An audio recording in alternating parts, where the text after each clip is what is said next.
Spring. There is a moment in early spring when the world holds its breath.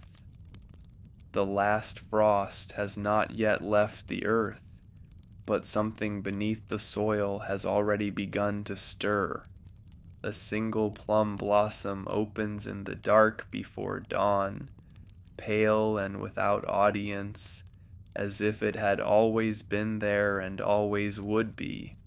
This is where we begin. Matsuo Basho walked the roads of Japan for much of his life. He was not walking to arrive anywhere. He was walking to see. And in the seeing, he found that the smallest things contained everything worth knowing.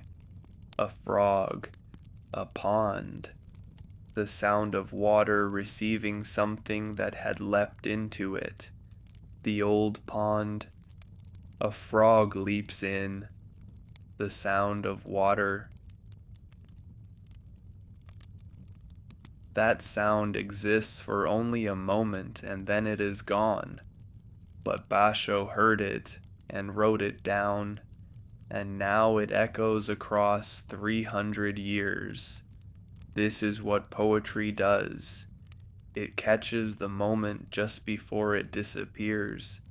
In spring, everything is about beginning. The cherry trees do not bloom all at once. They build slowly, over days, a deepening of color at the tips of bare branches, a hesitation, and then all at once the opening.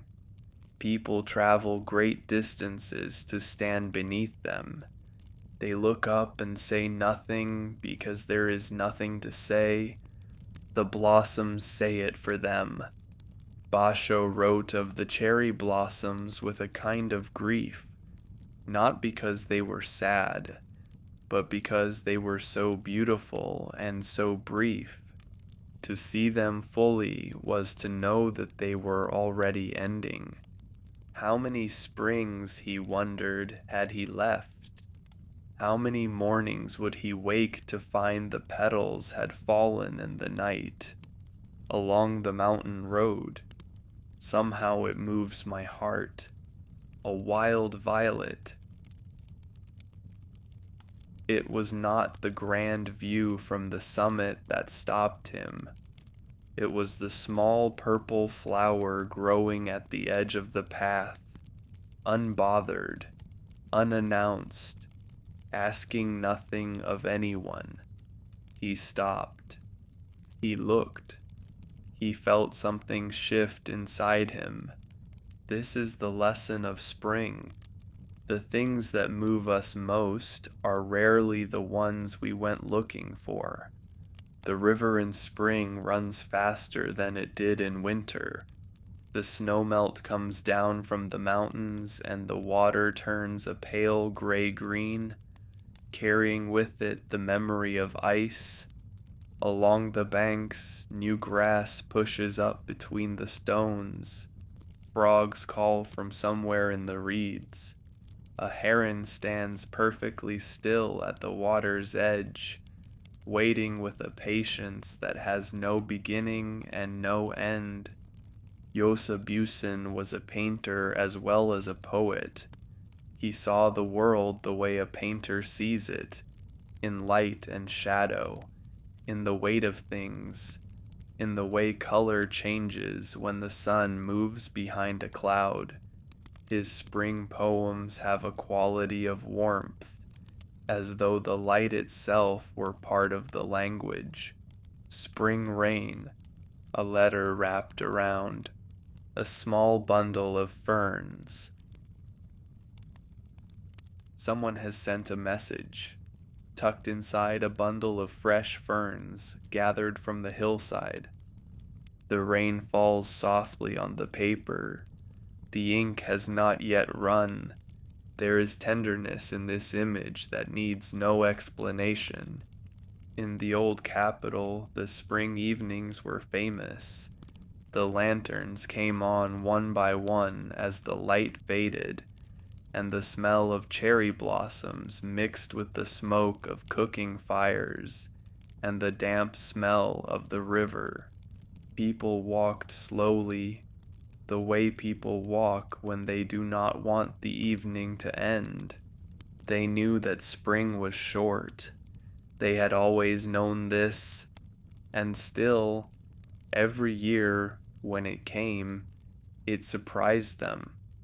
Buson painted this world with words. He painted the light on water, the weight of a traveler's coat, the particular silence of a temple garden, just after the bell has rung and before the sound has fully faded. He understood that beauty is not a quality of things themselves, but of the attention we bring to them. Kobayashi Issa knew loss the way some people know their own hands. He lost his mother when he was very young. He lost children. He lost a wife. And still he looked at the world with a tenderness that never hardened into bitterness. He looked at small creatures, at insects and frogs and sparrows, and saw in them something worth addressing directly. This world of dew is only a world of dew, and yet,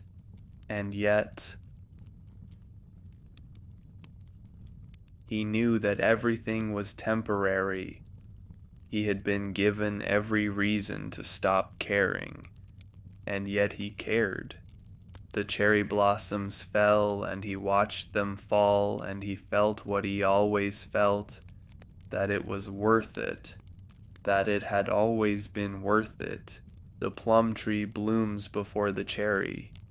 This is something the Japanese have always known and always remarked upon, as though it were a small miracle that repeated itself faithfully every year. The plum does not wait for warmth. It opens in the cold, in the gray days of late winter that have not yet decided to become spring, and its fragrance carries further than you would expect from something so small. Basho noticed this.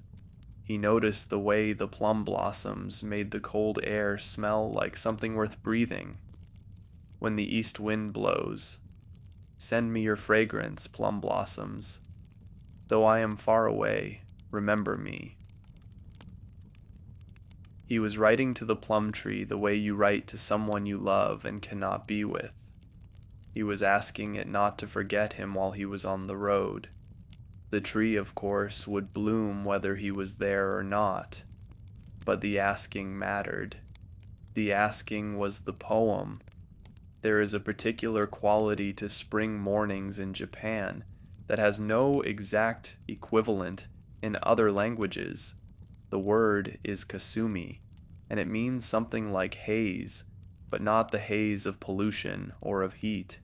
It is the soft blurring of the world that happens in early spring, when the moisture in the air catches the light and makes everything look slightly uncertain of its own edges. Mountains seen through kasumi look like ink paintings of themselves. Buson knew this. He painted it, and he wrote it, and in both cases, he was trying to hold on to something that was designed to be let go of. In the spring haze, a kite rises and disappears. How far it has gone. You watch it until you cannot see it anymore, and then you watch the place where it was. And then you look at your own hands and wonder when you stopped noticing the world above you. Spring invites this kind of looking. It opens the eyes. After months of gray skies and bare branches, the color comes back into the world, so suddenly that it feels personal, as though the world had chosen to be beautiful, specifically for you, on this morning, at this hour.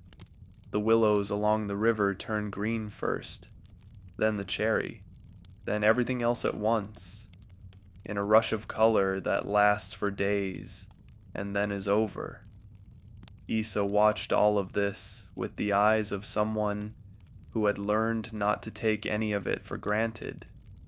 He had lost too much to assume that anything would still be there tomorrow. And so he looked. He really looked. Don't worry, spiders. I keep house. Casually. He was not going to sweep them away. He was going to let them live in the corners of his small house, spinning their careful webs, doing the work that spiders do. There was room for them. There was room for everything in Issa's world, as long as you paid attention. The days lengthen in spring slowly at first, and then all at once. You notice it in the evenings, when the light stays longer than you expected, and you find yourself still outside when you thought you would be inside by now. The birds know before you do. They begin singing earlier, in the dark before dawn, and the sound of them comes through the window like something that has been waiting all winter to be said. Basho heard this too. He heard the ugwisu, the bush warbler, whose call is the unofficial sound of Japanese spring, and he wrote about it the way you write about something you have been hoping to hear again for a long time. The crying of the ugwisu. It seemed to say, I too am alone. This is the strange comfort of spring. That loneliness is not only yours, that the bird in the tree is also calling out into the silence, that the world is full of creatures trying to make themselves heard, trying to find an answer, and sometimes finding one, and sometimes not. And spring comes anyway. It always comes anyway. The path through the mountain cedar forest is dark even in spring. The trees are too tall and too close together for much light to reach the ground. But at the edges of the path, where the forest opens briefly, the light comes in at a low angle and turns the moss a color of green that does not exist anywhere else. Buson walked paths like this. He carried a brush and ink with him the way other travelers carried food and water. He needed them the same way. The spring sea, rising and falling, all day long. There is nothing more to say about it than that. The sea does what the sea does. It does not need an audience. But Buson was there, watching, and the watching made it into something more than water. It made it into a poem. It made it into something that would outlast both the sea and the man watching it. This is also what spring does. It makes everything feel like it matters. It makes the smallest things, a plum blossom, a kite, a spider in a corner, feel like they have been placed there specifically to be noticed. And perhaps they have. There is a kind of rain that only falls in spring. It is not the cold rain of winter, which falls straight and hard and means business. It is not the heavy rain of summer, which comes in curtains and smells of earth and heat. Spring rain falls softly, almost hesitantly, as though it is not entirely sure it has been invited.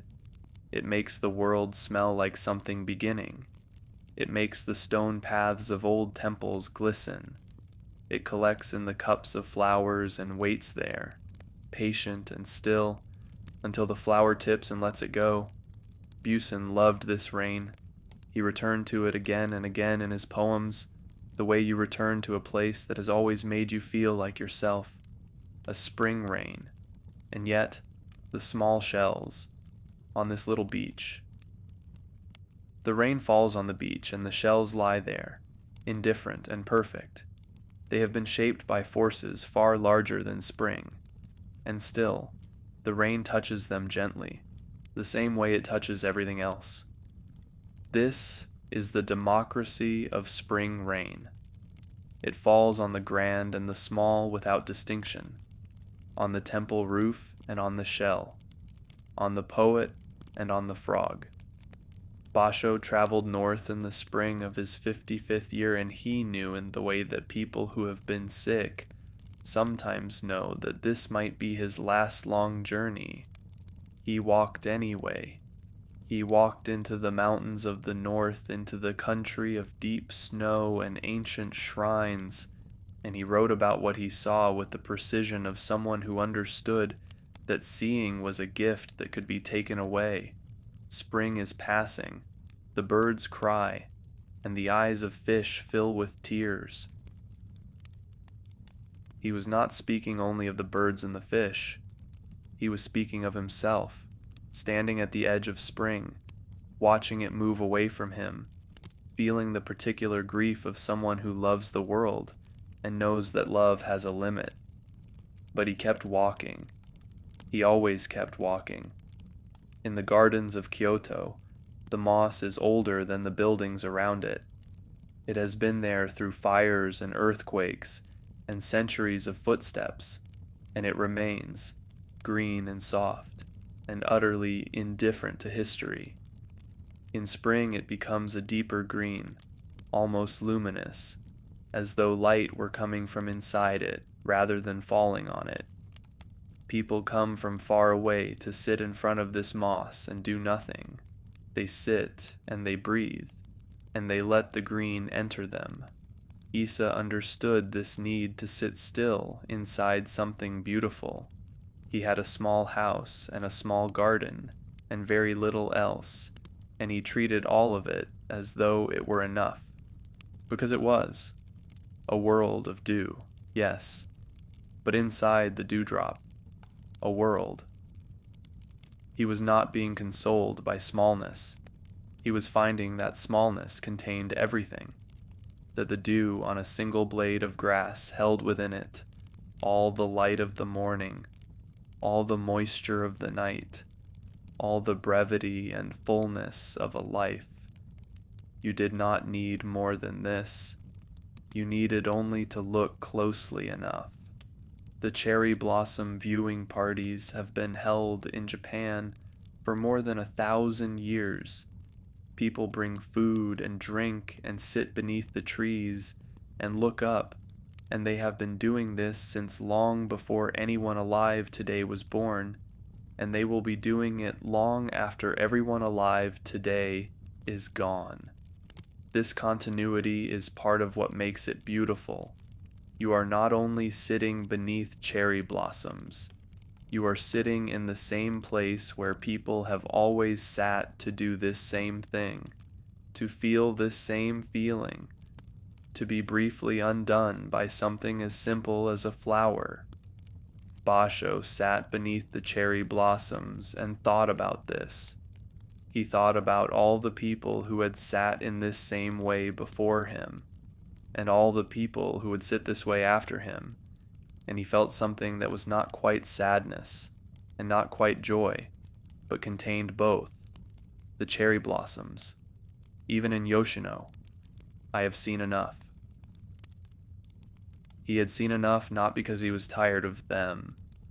He had seen enough because they had given him everything they had to give, because he had been fully present for them, and they had been fully present for him, and between them something had passed that could not be named, but could be felt.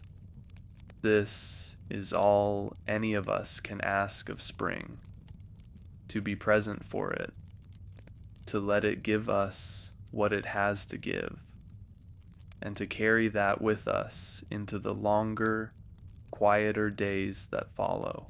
The butterflies come back before you notice they were gone. One day there are none, and then one day there is one, pale yellow, moving without urgency across the garden, and you realize that spring has been happening for some time now without your permission. This is how it always is. Spring does not announce itself. It simply arrives, and you look up one morning and find that the world has changed while you were not watching. Basho watched the butterflies the way he watched everything, with the full weight of his attention, a butterfly asleep on the temple bell, resting. The bell has not been rung yet.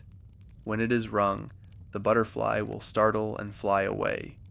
But for now it rests there, on the cool bronze, on the thing that was made to wake people up, and it sleeps. There is something in this image that makes you want to be very quiet, that makes you want to let it sleep a little longer. In the countryside, spring means work. The rice paddies fill with water and the fields are prepared and the farmers move through the landscape with the purposeful slowness of people who know exactly what needs to be done and in what order. The planting cannot be rushed. The water cannot be hurried. The seasons have their own schedule, and the farmers have always known this, have always organized their lives around it, have always understood that their work was a collaboration with something much larger than themselves. Buson painted this world too. He painted the farmers and the fields and the long light of spring evenings, and he found in the ordinary work of ordinary people the same beauty he found in the plum blossoms and the spring rain. Planting rice, the old woman does not straighten her back. She has been doing this for so many years that the work has become part of her body. She does not need to look up. She knows the field the way she knows her own hands. She plants, and the rice will grow, and this is enough. This has always been enough. The evenings in late spring are long and blue. The light fades slowly, reluctantly, as though it too knows that the days are numbered and wants to give as much as it can before it goes. The temple bells ring at dusk, and the sound carries across the town and out into the fields, and by the time it reaches the mountains, it has become something softer than sound. Issa heard these bells. He heard them from his small house in the village where he was born, and to which he had finally, after many years of wandering, returned. He was not a young man anymore. He had seen enough of the world to know that the place you come from has a claim on you that no other place can make. The village of my birth, every flower I see, my relative. He was not speaking metaphorically. He meant it. The flowers of his home village were his family. They had grown from the same soil he had grown from. They had been watered by the same rain. They had bloomed and faded and bloomed again across all the years he was away, waiting without knowing they were waiting. And here he was. He had come back. Basho wrote about spring departing the way he wrote about everything that was ending, with a grief that had no bitterness in it. He had made his peace with endings long before most people think to make that peace. He had walked too many roads, seen too many seasons turn, to believe that anything was permanent. And yet he grieved, because to stop grieving the beautiful things would be to stop loving them. And he never stopped loving them. Scattering blossoms, the waterfall sound, has grown louder. The blossoms fall into the water and the water carries them away. The sound of the waterfall has not changed, but without the blossoms to look at, you hear it more clearly. Absence sharpens the remaining senses. Loss teaches you to hear what was always there. This is the last lesson of spring, the one it teaches as it leaves. Pay attention now, while it is still here. While there is still time to sit beneath the blossoms and feel the petals land on your upturned face, while the uguisu is still singing in the cedar tree, and the river is still running fast with snow melt, and the evenings are still blue and long and reluctant to end. Pay attention now, because spring is already on its way to somewhere else, and summer is waiting in the wings, warm and patient and ready to begin. There is a tree in the courtyard of an old temple in Nara that has been blooming every spring for more than 1,000 years. No one planted it with the intention of making something that would last so long. They planted it because it was spring, and there was a courtyard, and a tree seemed like the right thing.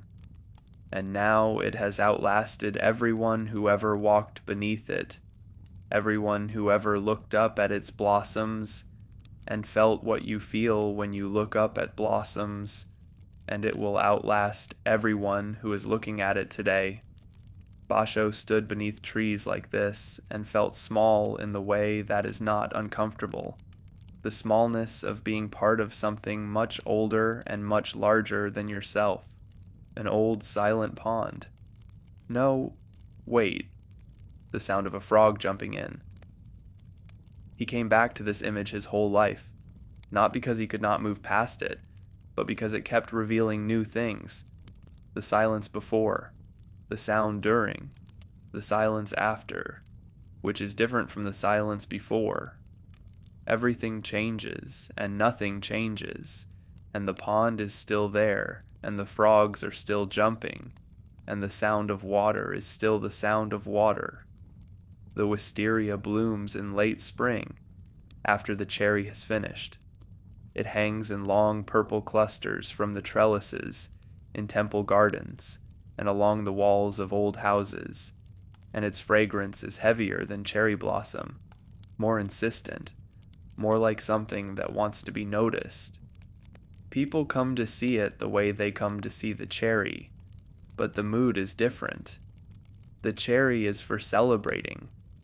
The wisteria is for something quieter, for sitting with, for letting fall over you like the clusters themselves fall, slowly, in the still air of late spring afternoons. Buson painted wisteria. He painted it the way he painted everything, with attention to the weight of it, the color of it, the way it moved or did not move in the air. The wisteria, trailing in the water. How long is it? You cannot tell where it ends. It trails into the water, and the water takes it, and somewhere below the surface, it simply becomes part of the darkness. This is late spring. The edges of things begin to blur. The days are warm enough now that you cannot remember quite what cold felt like. The light stays so long in the evenings that you begin to lose track of time. Everything trails off into everything else. Issa, in his final years, wrote poems that had the quality of someone saying goodbye without saying goodbye. He had lost so much. His house had burned. His body was failing. And still he looked at the world with the same eyes he had always used. The eyes that found the spider worth addressing, the frog worth greeting, the plum blossom worth stopping for. The snow melts, and the village is flooded with children. The children pour out of the houses the way the snow melt pours off the mountains. All that energy, all that noise, all that life held in check through the long winter months, suddenly released into the spring air.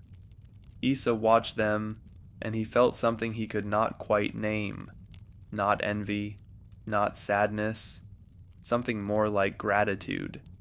That the world kept making children, that the world kept making spring, that no matter what was lost, the snow kept melting, and the children kept running, and the plum kept blooming in the cold before anyone was ready for it. The last days of spring have a particular golden quality to the light. The sun is high enough now that it comes in at a different angle, and the shadows are shorter, and the green of the new leaves has deepened from the bright, almost yellow of early spring to something richer and more certain of itself. You can feel summer approaching, not as a threat, as a promise. Basho felt this too, on the last spring of his life. walking roads he had walked before, and roads he had never walked, looking at everything with the calm intensity of someone who has stopped taking mornings for granted. A cloud of cherry blossoms, the temple bell.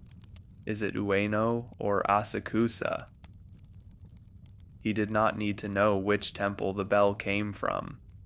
It was enough that the bell was ringing and the blossoms were in the air, and he was there to hear both at the same time.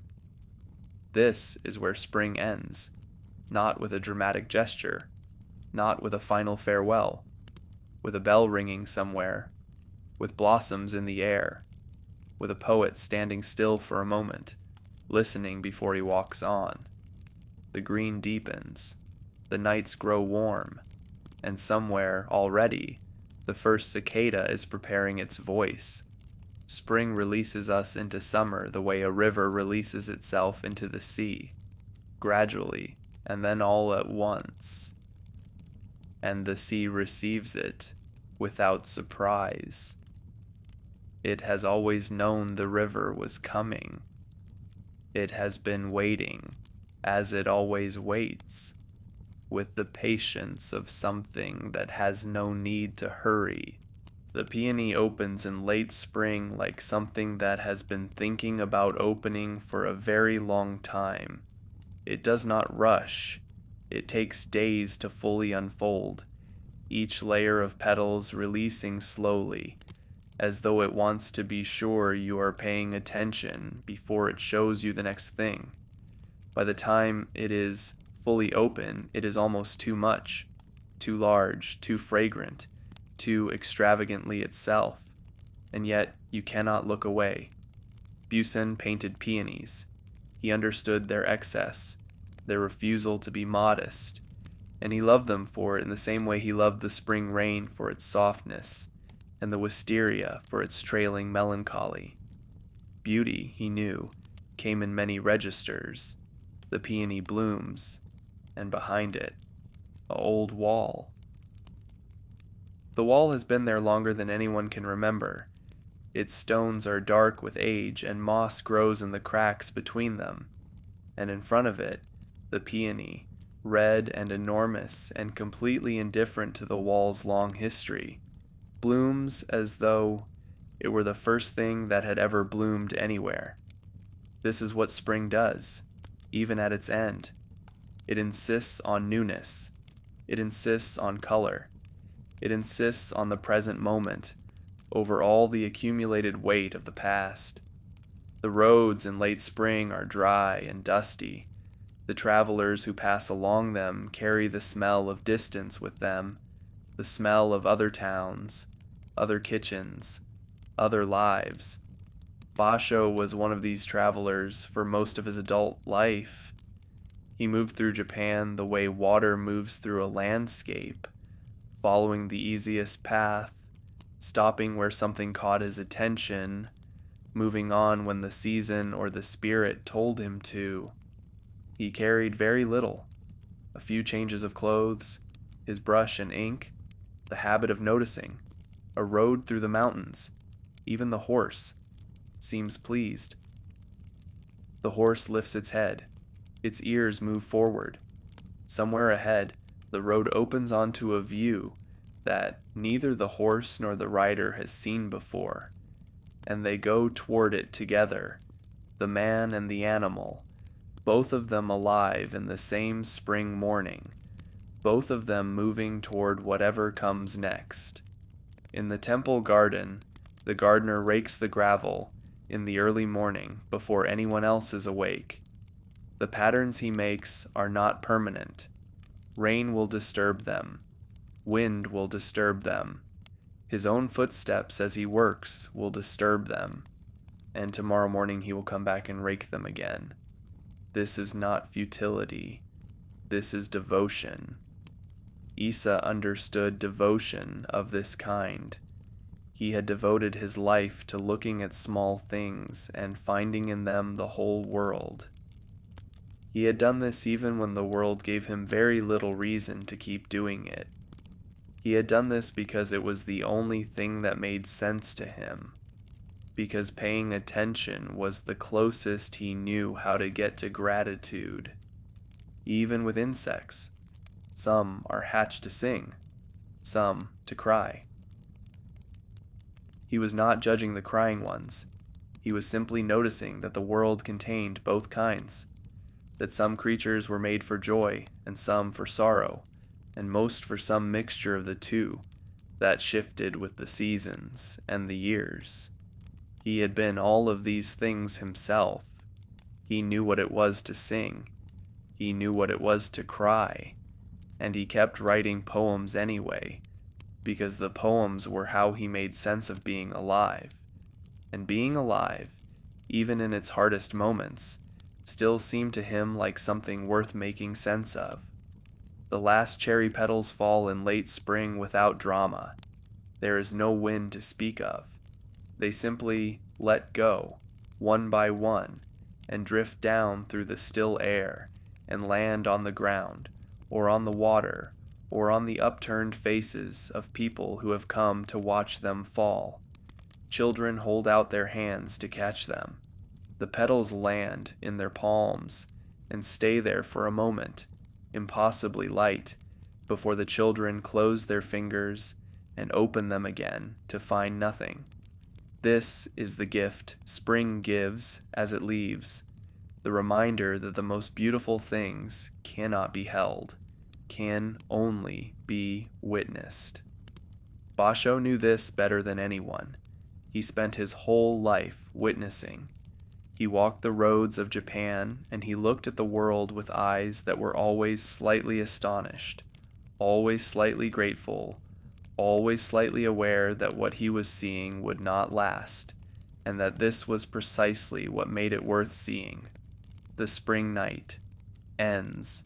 The peach tree blossoms into dawn. The darkness does not fight the light.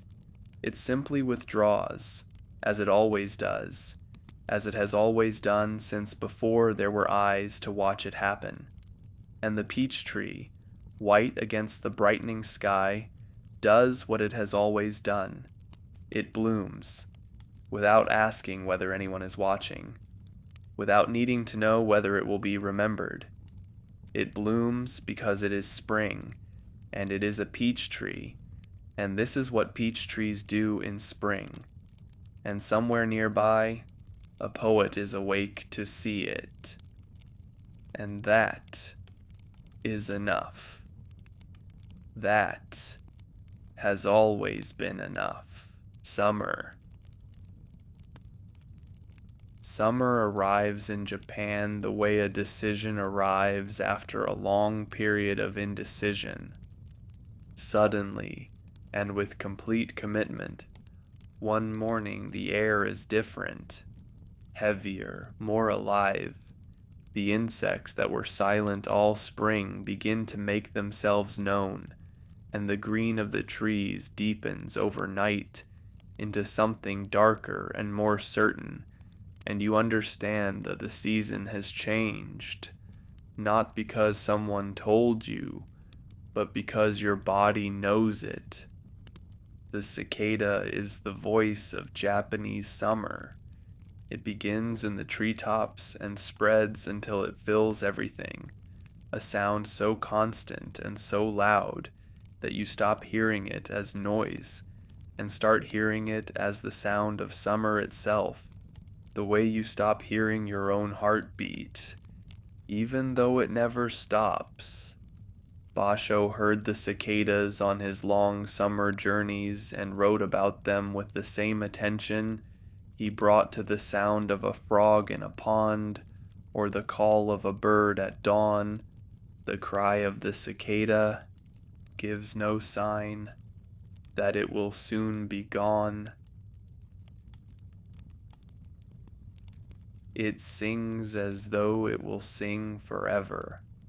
It sings with everything it has, with its entire body, with its entire brief life, and then it is silent, and the silence after is very loud.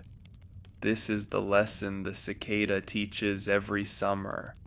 Sing now while you can. The The rice paddies in summer are a different world from the rice paddies of spring, where spring was all preparation and possibility. Summer is commitment. The rice is in the ground now, and it is growing, visibly, day by day, in the flat, shallow water that reflects the clouds and the mountains and the sky. Walking past a rice paddy in summer, you can see two skies, the one above and the one below, and between them the green shoots rising, and it is difficult not to feel that you are walking through the middle of something much larger than a field. Buson painted these landscapes. He painted the flat distances of the Japanese countryside, the way the mountains sat at the edges of the fields like patient witnesses, the way the sky occupied as much of the picture as the earth. A summer river. How glad I am. Sandals in hand. He has taken off his sandals to cross. The water is cool against his feet. He holds his sandals in one hand and walks slowly, feeling the smooth stones of the riverbed, feeling the current push gently against his ankles. For a moment, he is not a traveler going somewhere. He is simply a person standing in a river in summer, and it is enough. It is more than enough. The summer nights in Japan are warm enough to sit outside until very late. People bring cushions onto their verandas and watch the fireflies in the garden and listen to the sound of the river or the frogs or the distant temple bell and do nothing in particular. This doing nothing in particular is not laziness. It is a skill. It requires practice, the ability to sit with the summer night and let it be what it is without trying to improve it, or document it, or turn it into something useful.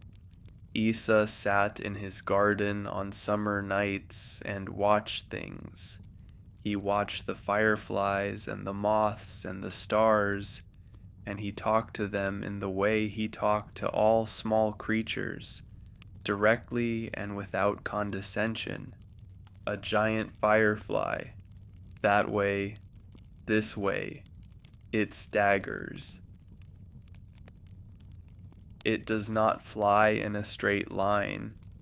It moves the way something moves when it is both lost and not worried about being lost, when it is simply moving through the summer dark, making its own light, finding its own way. Issa watched it go and felt something like kinship.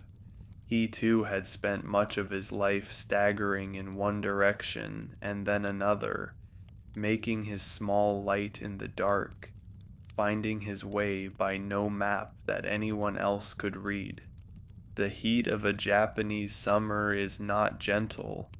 It arrives with the rains in late spring, and it stays, heavy and humid, through July and August, pressing down on the cities and the countryside alike, making everything slow. The shade of a single large tree becomes precious. People seek it out and sit in it and do not move unless they have to. The cool of a stone floor, the sound of water in a garden, the particular relief of a slight breeze after an hour of stillness. These small things become large in summer. Basho knew heat. He walked in it, traveled through it, wrote about it with the honest discomfort of someone who was not pretending that the road was always pleasant. On a journey, Illinois, my dreams wander over a withered field. He was sick and far from home, and the summer heat was relentless, and he wrote about it, because that was what he did, because the poem was how he stayed present even when presence was painful, because to write was to say, I am here, even in this, and that mattered, it always mattered. The morning glory opens at dawn and closes by noon. It does not try to stay open longer than it is able. It opens fully, completely, with all the color it has, and then it closes, and the next morning it opens again, and this goes on through the whole of summer without complaint. Basho grew morning glories. He tended them in the small garden of his small house in Edo, and he wrote about them with the affection of someone who has chosen to live simply and found that simplicity contains more than he expected. The morning glory has taken the well bucket. I will beg water. The vine has wrapped itself around the rope of the well bucket during the night. He does not want to disturb it. He will go to a neighbor to ask for water instead. This small act of consideration for a flower tells you everything you need to know about Basho. He moved through the world trying not to disturb what did not need to be disturbed. He tried to take only what he needed and leave the rest as he found it. The summer sea is different from the spring sea. Where the spring sea rose and fell with a kind of gentle melancholy, the summer sea is bright and direct and occasionally violent. The typhoons come from the south, and the fishermen watch the sky and read the clouds and decide each morning whether to go out or stay in. They have been making this decision for generations. Their fathers made it, and their fathers' fathers made it, and the knowledge of how to read the sky has passed between them like something too important to write down. Buson loved the sea in summer. He loved its scale, its indifference, its refusal to be anything other than exactly what it was. The summer moon, rising above the sea, no clouds anywhere. The moon on water is one of the oldest images in Japanese poetry, but Buson sees it fresh, without clouds, without obstruction, the moon and the sea meeting each other directly, nothing between them. On a clear summer night, with the moon this full and this bright, the sea does not look like water. It looks like light that has decided to become liquid. The festivals of summer bring people into the streets in ways that ordinary days do not. The women wear yukata, the light summer kimono, and the men carry lanterns, and the children run ahead of their parents into the noise and the light of the festival stalls, toward the smell of grilled food and the sound of drums. Issa watched festivals with the eyes of someone who has always been slightly outside of things. He loved the noise and the color and the human warmth of them, but he watched from a slight distance, the way poets often watch, close enough to feel everything and far enough to see clearly.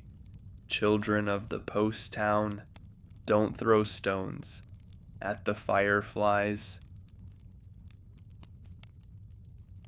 He was not scolding them harshly.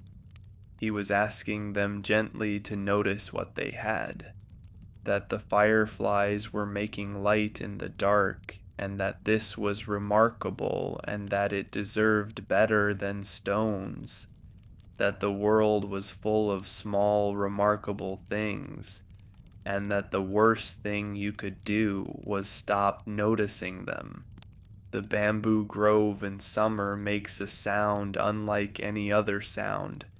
When the wind moves through it, the stalks knock against each other with a hollow, woody sound that carries a long distance through the still summer air. It is a sound that has been in Japan as long as bamboo has been in Japan, which is to say, as long as anyone can remember, and it sounds like something very old, reminding you that it is still here. Basho walked through bamboo groves on his journeys and heard this sound, and wrote about it the way you write about something that moves you without being able to say exactly why. In the bamboo grove, the wind moving everything. He does not say what the wind makes him feel. He does not need to. The wind is moving through the bamboo and moving through the reader at the same time, and what it makes you feel is your own business. This is the gift of a good haiku. It opens a space and trusts you to fill it. It says, here is the bamboo. Here is the wind. Here is the sound they make together. What you bring to that space is yours. What you find there is yours. The afternoon heat of a Japanese summer settles over everything like something physical. It has weight. You can feel it on your shoulders, on the top of your head, in the air you breathe. Even the shadows are warm. Even the shade of a temple roof offers only partial relief. The best thing to do is to stop moving, to sit very still in the coolest place you can find and listen to the cicadas, and let the afternoon pass at its own pace. Summer teaches patience this way. It teaches you that there are times when the only correct response to what is happening is to be still and wait for it to change. And it always changes. The light shifts. A cloud crosses the sun. A slight breeze moves the paper screens. And the afternoon, which seemed like it would never end, begins at last to soften toward evening. The lotus rises out of the mud of summer ponds without any trace of the mud on its petals. This has always seemed to the Japanese like a lesson about something, though different people have drawn different lessons from it. Some say it teaches that beauty can come from unlikely places.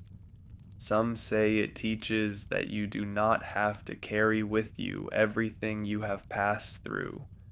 Some say it teaches nothing at all and is simply a flower and should be looked at as a flower, without the burden of meaning. Buson looked at it as a painter first and a philosopher second, and what he saw was color and light, and the way the petals held the morning dew. The lotus flower, blooming in the mud, unstained. He did not need to explain what this meant. He trusted the image to carry its own weight. He trusted the reader to stand at the edge of the pond and look at the lotus and feel whatever needed to be felt. This trust in the reader is one of the things that makes haiku different from other kinds of poetry. It does not tell you how to feel. It shows you something and steps back. The Obon festival comes in the middle of summer, when the dead are believed to return. Families clean the graves of their ancestors and light lanterns to guide the spirits home, and for 3 days the living and the dead share the same air. In the evenings, people dance the bon odori in the courtyards of temples, the same steps that have been danced for centuries, moving in circles under paper lanterns while the drums keep time. Issa danced these dances. He thought about the people he had lost while he danced. He thought about his mother and his children and his wife, and he danced anyway, because dancing was what the living did for the dead, and because the dead deserved that much. Come out and dance, even you, who have no home. He was not speaking only to the homeless. He was speaking to everyone who had ever felt like a stranger in the world. Come out and dance, even you who have lost too much, even you who are tired, even you who are not sure there is anything left worth celebrating. Come out and dance, because the drums are playing and the lanterns are lit and the dead are watching and they would want you to. The river in summer carries everything downstream. The rain that falls in the mountains becomes the water that flows through the valleys and the cities and out to the sea, carrying with it the silt of the mountains and the coolness of the heights. Children wade in the shallows and catch fish with their hands and let them go. Old men sit on the banks with fishing lines and wait with a patience that has been cultivated over many years of sitting and waiting. Basho sat by rivers often. He watched the water go past and thought about time, the way people who sit by rivers often do. The summer grasses, all that remains of warriors' dreams. He was standing at Hiraizumi, where a great battle had been fought centuries before. Now there was only grass, only the green summer grass moving in the wind. The warriors had dreamed their dreams and fought their battles and died, and the grass had grown over everything, and the river kept flowing, and the summer kept coming. This was not a sad poem, it was an honest one. The sky at the height of a Japanese summer is a particular blue, not the pale, uncertain blue of spring or the deep, cold blue of winter. A high, saturated, absolutely certain blue that looks like it will last forever, even though you know it will not. Clouds build in it in the afternoons, enormous white towers that catch the late sun and hold it until they become too heavy with rain, and release it all at once in the sudden violent downpours of summer. These downpours do not last long, 20 minutes sometimes, 30, and then the sun comes out again, and the streets steam, and the smell of wet earth fills everything, and the children come back out of the houses and find the world washed and new. Buson loved these summer storms.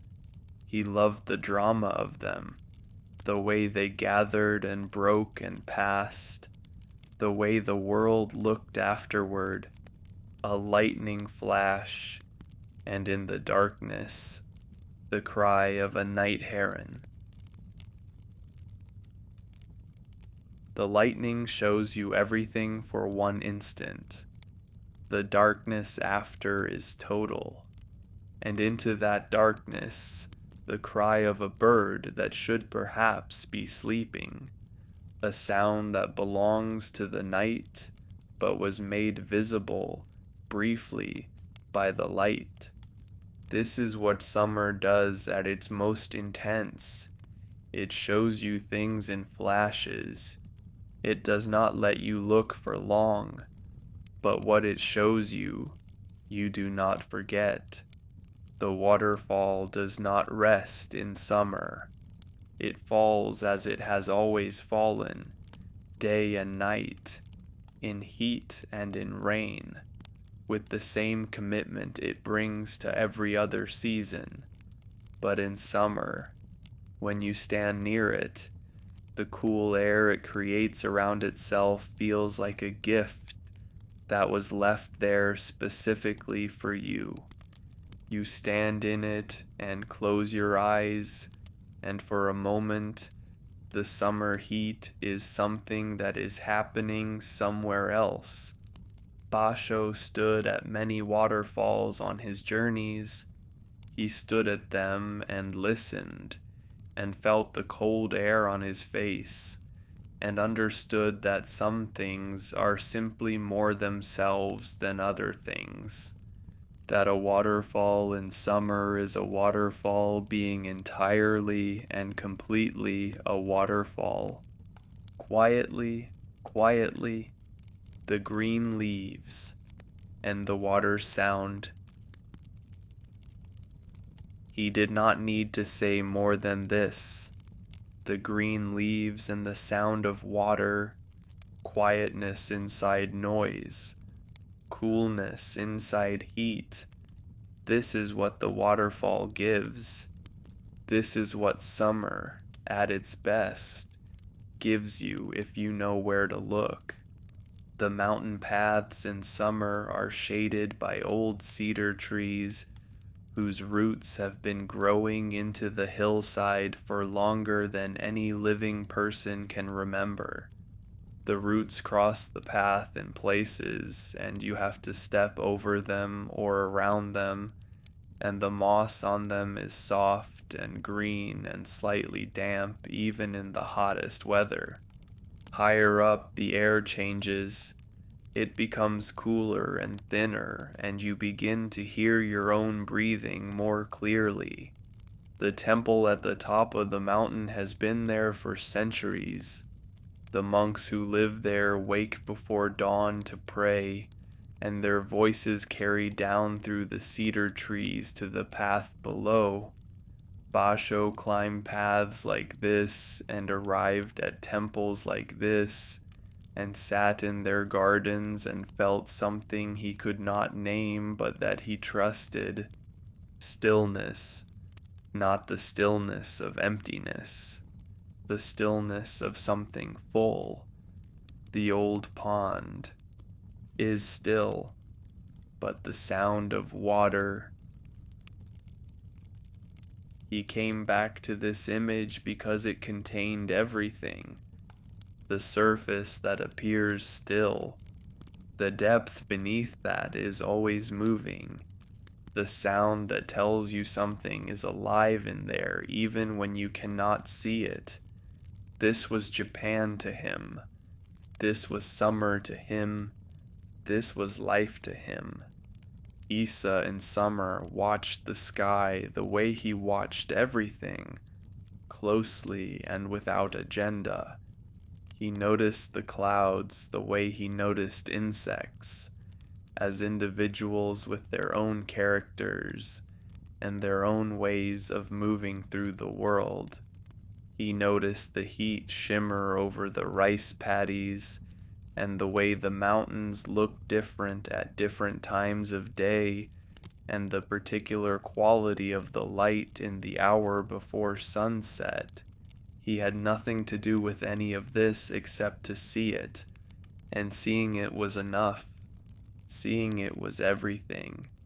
A world of troubles, yet the coolness of the moon. He was not saying that the moon solved anything. He was saying that even in a world full of trouble, the moon was cool and white and indifferent to human suffering in the most comforting way possible, that you could look up at it and feel, for a moment, part of something that was not troubled, that was simply large and old and continuing.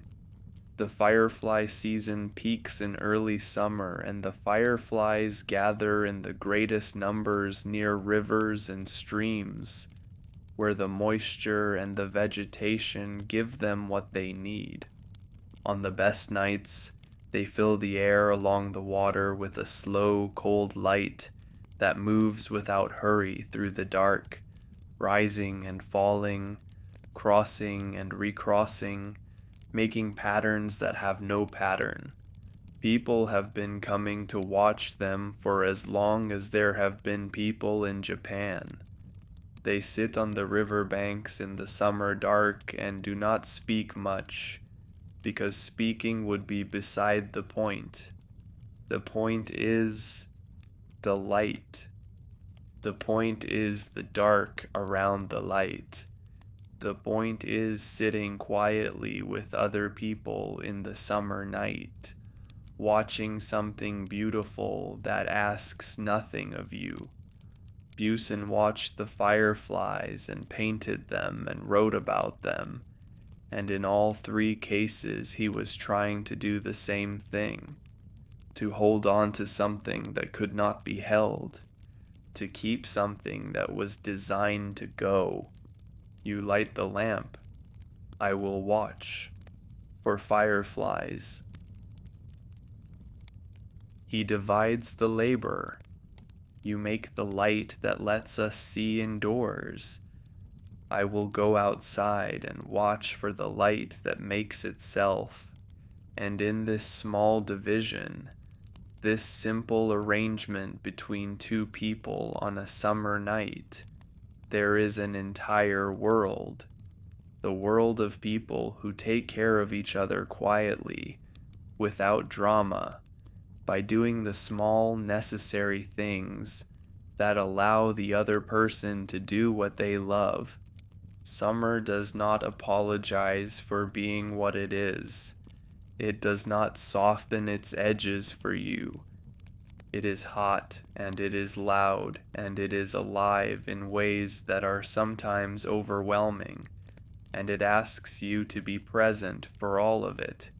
The heat, the cicadas, the storms, the fireflies, the festivals, the rivers, the moon, all of it at once, all summer long without pause. And then, before you are ready, it begins to change. The cicadas sing a little later in the morning. The evenings come a little sooner. The light shifts almost imperceptibly from the high white light of midsummer to something slightly lower, slightly warmer, and you feel it before you can name it. That something is beginning to turn. The heat of late summer is different from the heat of early summer. Early summer heat is energetic, hopeful, the heat of things growing and expanding. Late summer heat is heavy and still, the heat of things that have reached their fullness and are now waiting for something to change. The rice in the paddies is tall now, taller than a child, and it moves in the wind with a sound like slow breathing. Soon it will be harvested, but not yet, for now it stands in the late summer light and waits, and the farmers walk the edges of the fields and watch it and wait with it. Basho felt this late summer heaviness in his body and in his poems. He was often ill in late summer, his constitution worn down by months of travel and heat, and he wrote from that place of bodily knowledge, from the inside of a body that was doing its best, sick on a journey, over fields dried and brown. My dreams wander still. Even sick, even on fields that have lost their green, he is still dreaming, still moving forward even in sleep. This is the stubbornness of poets, the refusal to stop, even when stopping would be the sensible thing. The dragonfly is the insect of late summer. It appears in Japan in enormous numbers as the season turns, hovering over the rice paddies and the rivers and the garden ponds with a stillness in the air that seems impossible for something with wings. It can hold itself in one place in the wind without moving, facing into the current, waiting. Children try to catch them. They approach slowly, slowly, and at the last moment the dragonfly is somewhere else. It does not fly away dramatically. It simply relocates, without urgency, to a nearby stem. Issa watched dragonflies with the same attention he brought to fireflies and butterflies and all the other small creatures of the Japanese countryside. He saw in them something that he wanted to understand, something about how to be present without being fixed, how to hold still without being stuck. The red dragonfly, on the tip of the most uncertain thing. It has landed on something that sways in the slightest breeze, and it stays there. It adjusts constantly, making tiny corrections, holding itself steady on a thing that will not hold still. This is also a way to live, to find your balance not on solid ground, but on the thing that moves, and to keep adjusting, and to stay. The moon in late summer is larger and more orange than the moon of other seasons. It rises slowly over the mountains, enormous and unhurried, and for a few minutes while it is still close to the horizon, it looks close enough to touch. People stop what they are doing and watch it rise. They have always done this. The moon viewing parties of late summer and early autumn have been part of Japanese culture for more than 1,000 years. People sit outside with sake and food and watch the moon and compose poems, or do not compose poems, or simply sit. Buson composed poems. He could not help it. The moon appeared and the words came. How many nights has this moon shone on this river? He was not asking a question that could be answered. He was opening himself to the scale of time, to the idea that the moon had been shining on this river long before he was born, and would shine on it long after he was gone, that his moment of watching was a small part of an enormous continuity of watching, that he was one in a long line of people who had sat beside this river and looked up at this moon and felt what he was feeling. He found this comforting rather than diminishing. The evening of a summer festival is one of the most particular sensations Japan has to offer. The smell of grilled food, the sound of drums in the distance, the paper lanterns swaying in the slight breeze, children with their faces painted and their new shoes, old people sitting on the edges of things, watching with the satisfaction of people who have seen this many times and are glad to see it again. Issa went to festivals and wrote about what he saw there with the eye of someone who loves humanity, even when, maybe especially when, humanity is at its most ordinary. A bucket of cold water poured over my head in the summer heat. Someone has poured cold water on him. Whether by accident or design is unclear. He is wet and perhaps surprised, and the summer heat is still there, but for one moment it is not, and that one moment is enough for a poem. This is what Issa does. He finds the poem in the bucket of water, in the small soaking indignity of an ordinary summer afternoon, and he makes you feel that you were there, that you are there, wet and slightly startled and alive in the summer heat. The last days of summer have a quality of grief that is unlike any other grief. It is not the sharp grief of sudden loss. It is the slow grief of watching something you love move away from you, knowing you cannot stop it, knowing that trying to stop it would ruin it. Summer must go. This is part of what makes it summer. The cicadas know this. They sing louder in the last weeks. Or perhaps you only think they do because you are listening more carefully now that the end is near. Basho always listened to the end. He had a gift for being present at conclusions, for standing at the edge of things and writing down what he saw. Soon it will die, but now the voice of the cicada. He does not say this to make you sad. He says it to make you listen, to stop whatever you are doing and listen to the cicada while it is still singing, because it will not always be singing, because nothing always sings. The rice harvest comes at the end of summer, and the countryside changes almost overnight.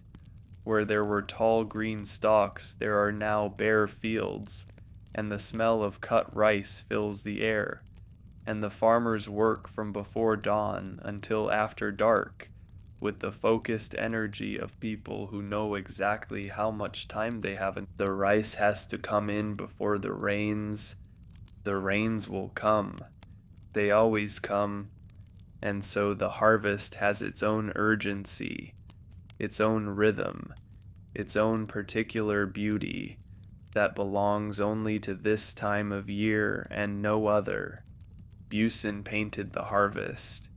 He painted the figures in the fields, small against the wide sky, working with the patience and the urgency that the season required.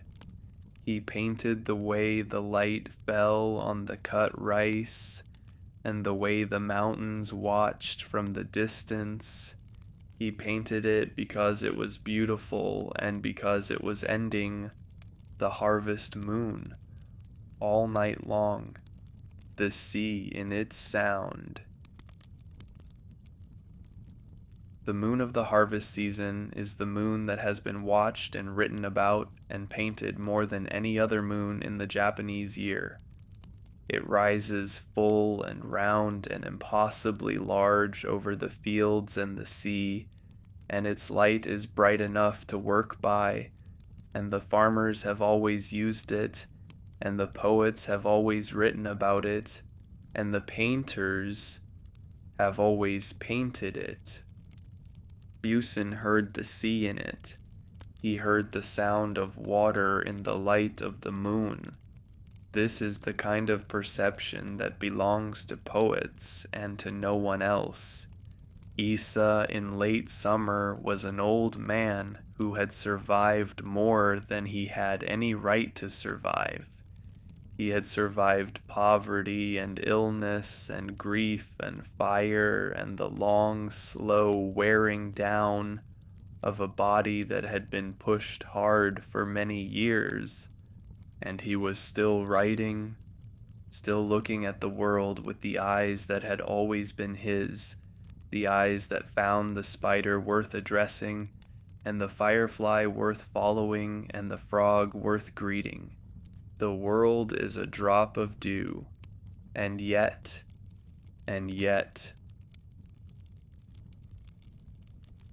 He came back to this again and again, the acknowledgement that everything is temporary, and the refusal to let that stop him from caring. The and yet is the whole of Issa. The and yet is the whole of summer. Summer knows it will end. It ends anyway. It gives everything it has right up to the last warm evening, the last cicada song, the last firefly blinking out over the dark river. It does not hold anything back in anticipation of autumn. It does not save anything for later. Later is not its concern. Now is its concern.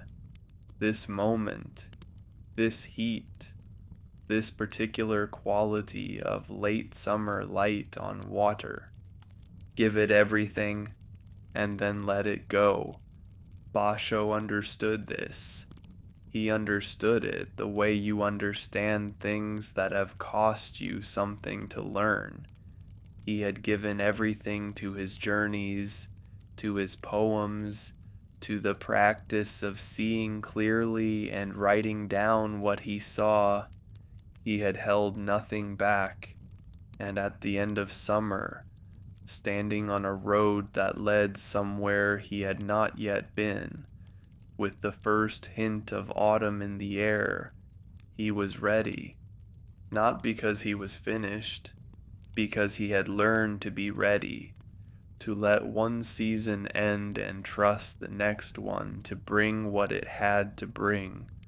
Autumn was coming. He could feel it in the angle of the light.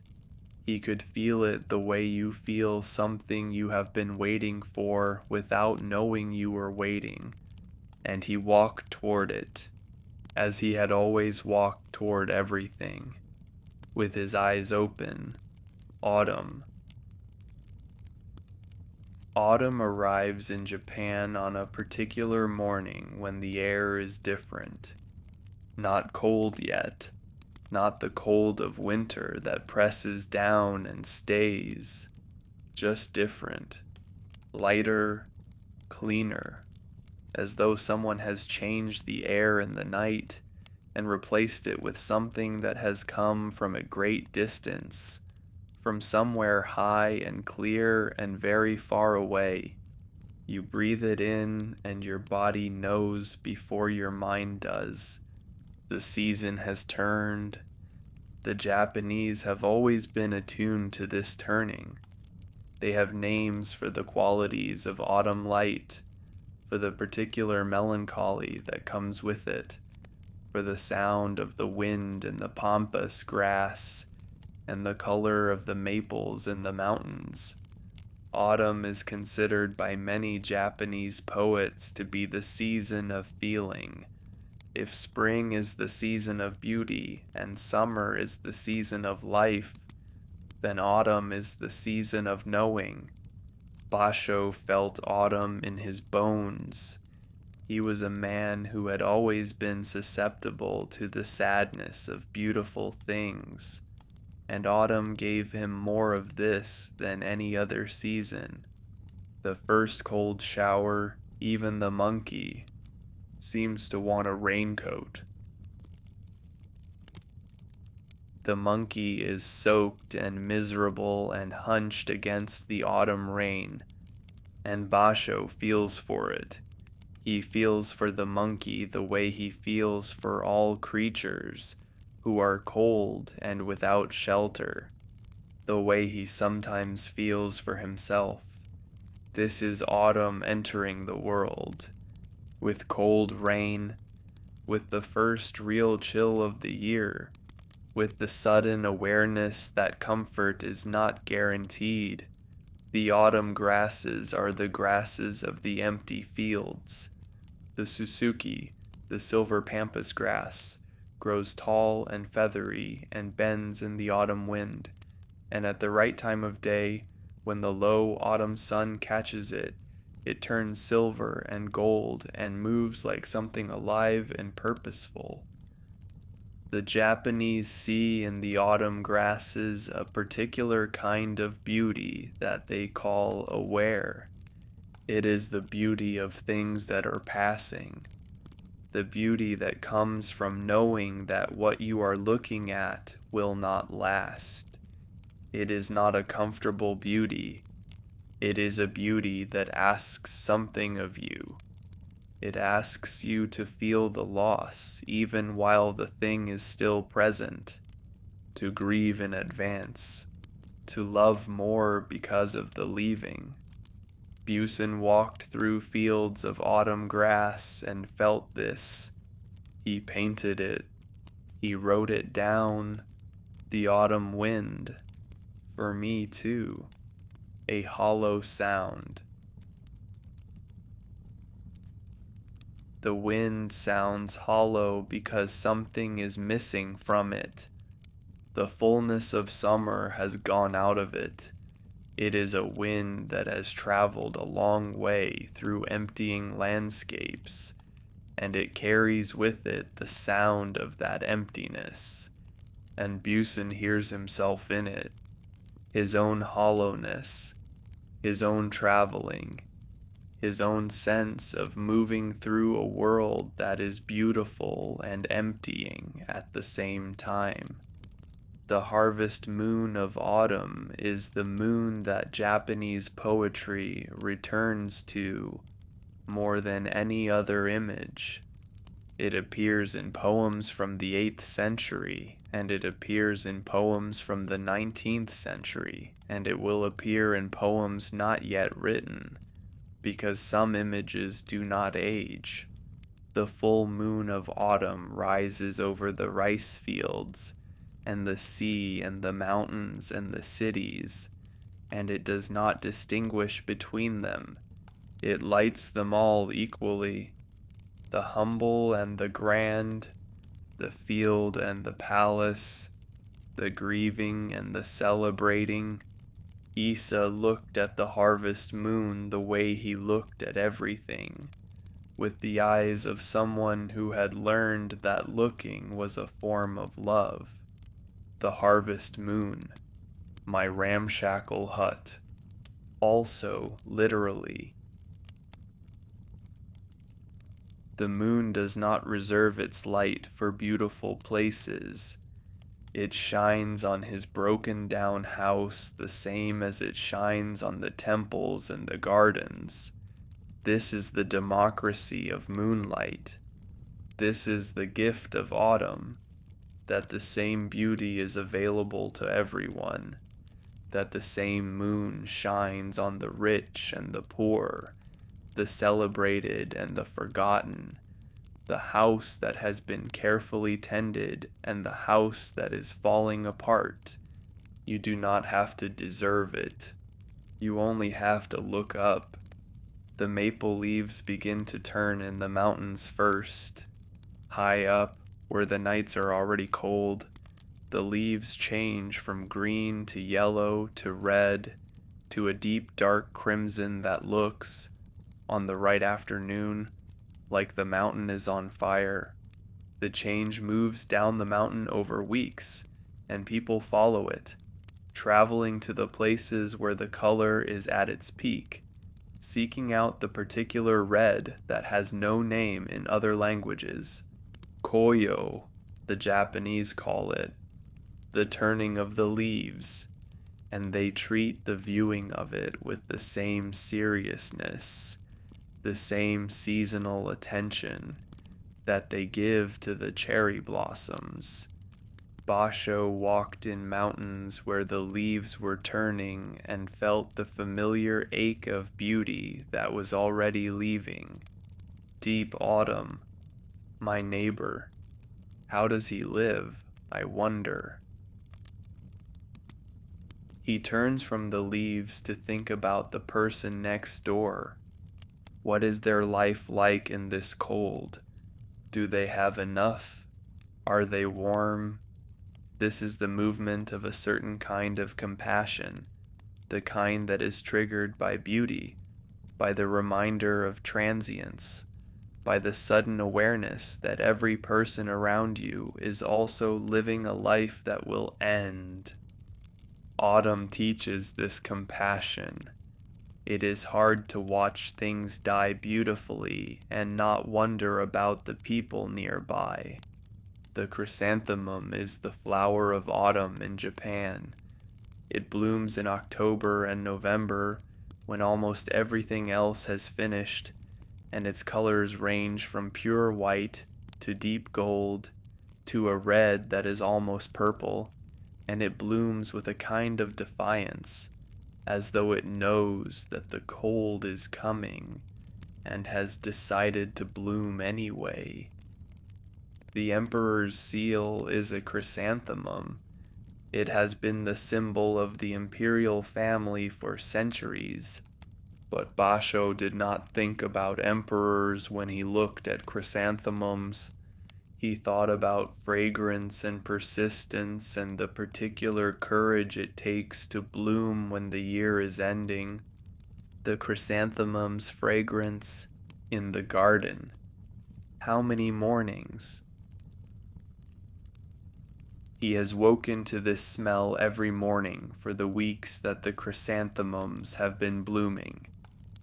It has become the smell of his mornings, the smell of waking up in autumn, and when they are gone, the mornings will smell different, and he will miss them without naming what he misses. This is how loss often works. You do not know what you had until the mornings start smelling different. The deer calls in autumn from the mountains. It is a sound that the Japanese have always associated with loneliness, with the mountains at dusk, with the particular melancholy of autumn. The deer calling for its mate in the cold evening air, and the call echoing off the mountains, and no answer coming, or an answer coming from somewhere very far away. Buson heard this sound and understood why it had been part of Japanese poetry for 1,000 years. Some sounds carry loneliness more honestly than others. The deer calls, not finding. The mountain deepens.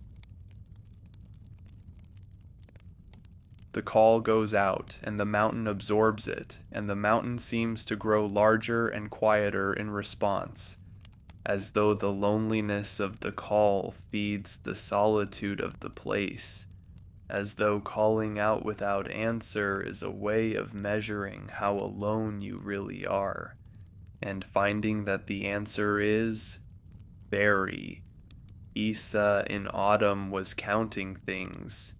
He had always counted things in his poems, not because he was mathematical, but because counting was a way of being precise about abundance, of saying, there is not just a little of this, there is this many, and this many matters.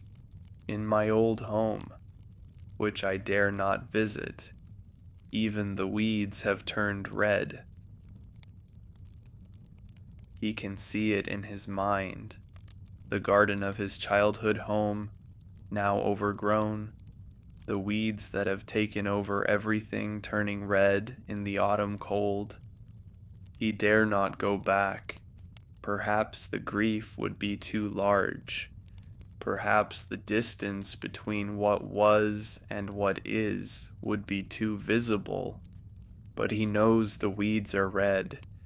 He knows it the way you know things about places you love and cannot return to, from the inside. The autumn evening comes earlier than you are ready for it. You look up from whatever you are doing, and the light has changed, has lowered, has taken on the particular amber quality of autumn afternoons, and you realize that summer is really gone, and that you have to make your peace with that. The shadows grow long earlier now. The birds that were singing all summer have mostly stopped or changed their songs. The world is becoming quieter, not the quietness of winter, which is complete and final, the quietness of something winding down, of something that has said most of what it had to say and is now composing its final sentences. Basho loved the autumn evening. He loved the way the light fell on old things, on weathered wood and mossy stones, and made them look like they had always been there and always would be. An autumn evening, without a cry, a crow on a bare branch. This is perhaps his most famous poem. A crow, a bare branch, an autumn evening, three things, nothing else. And in the space between these three things, everything that can be felt about autumn, about solitude, about the stillness that comes when the noise of the year has finally quieted. The crow does not call, it only sits, and the not calling is the most important thing in the poem. The persimmon ripens in autumn on trees that have already lost all their leaves. The fruit is orange-red against the bare gray branches and the white sky, and it hangs there like something that forgot to fall, or chose not to, or is simply taking its time. The Japanese have always found the persimmon beautiful in this particular way, the way a thing is beautiful when it stands alone against emptiness, when it insists on its color in a world that has given up color. Buson painted persimmons. He saw in them the stubborn persistence of sweetness in the cold. The persimmon, when the priest eats it, the autumn deepens. The priest is eating slowly, with attention, the way monks eat, and as he eats, the season deepens around him, as though his quiet presence in the autumn afternoon is somehow allowing the autumn to become more fully itself. This is the quality of attention that Buson admired, the kind that deepens whatever it is turned toward. The geese fly south in autumn in long V formations that cross the cold sky from north to south, their cries carrying down to the earth below. The Japanese have always watched the geese go with a feeling they cannot quite name, something between envy and sadness. The geese know where they are going. They have been this way before. They follow a knowledge in their bodies that no map can capture, that belongs to them alone, that has been passed down through generations of geese flying south through the autumn sky. Issa watched the geese and thought about where he belonged. He had never been entirely sure. He had lived in many places and felt at home in none of them completely. The geese at least had a direction. He often felt that he did not.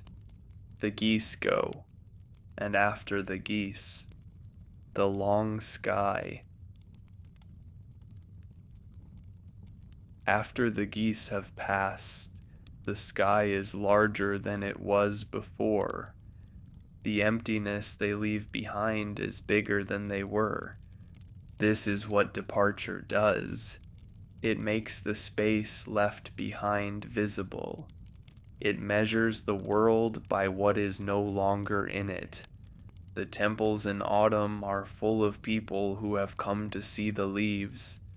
They walk slowly through the gardens, stopping to look at individual trees, taking photographs that will never quite capture what they are seeing. The light through maple leaves in autumn is a light that belongs to the experience of standing under them. It does not translate. You have to be there. Basho understood this. He understood that some things could be pointed toward but not reproduced, that the poem was the pointing, not the thing itself.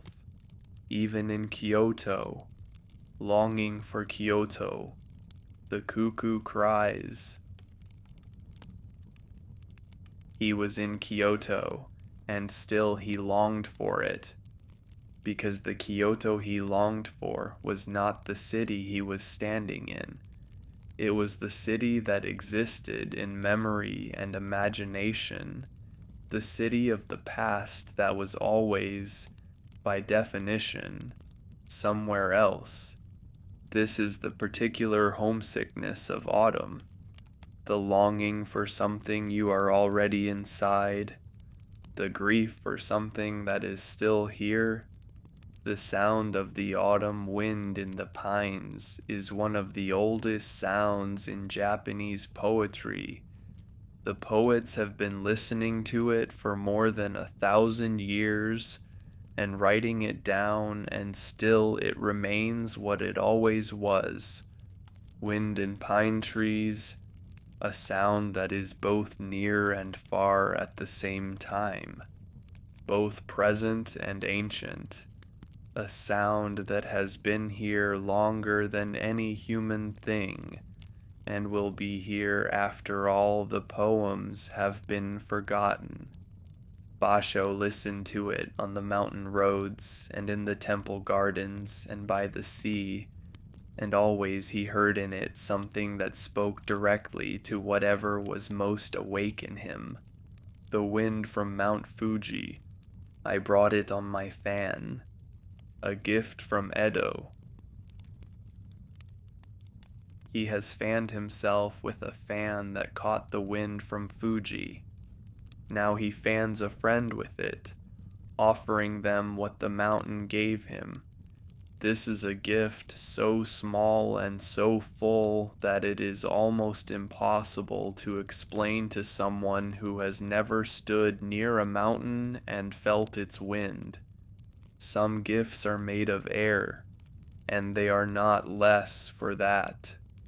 The autumn chrysanthemum festivals fill the temple grounds with flowers arranged in elaborate displays, towers of chrysanthemums in every color, tended by gardeners who have spent months preparing for this 1 week of display. The flowers are at their most perfect for only a few days.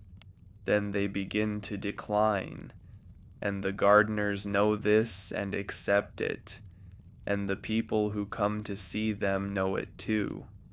This is part of what makes the festivals beautiful, the knowledge that the flowers are at their peak and will not be at their peak again for a year, the knowledge that you are seeing them at exactly the right moment. Buson attended these festivals and felt the particular pleasure of someone who understands that pleasure is finite. Chrysanthemum season in Kyoto.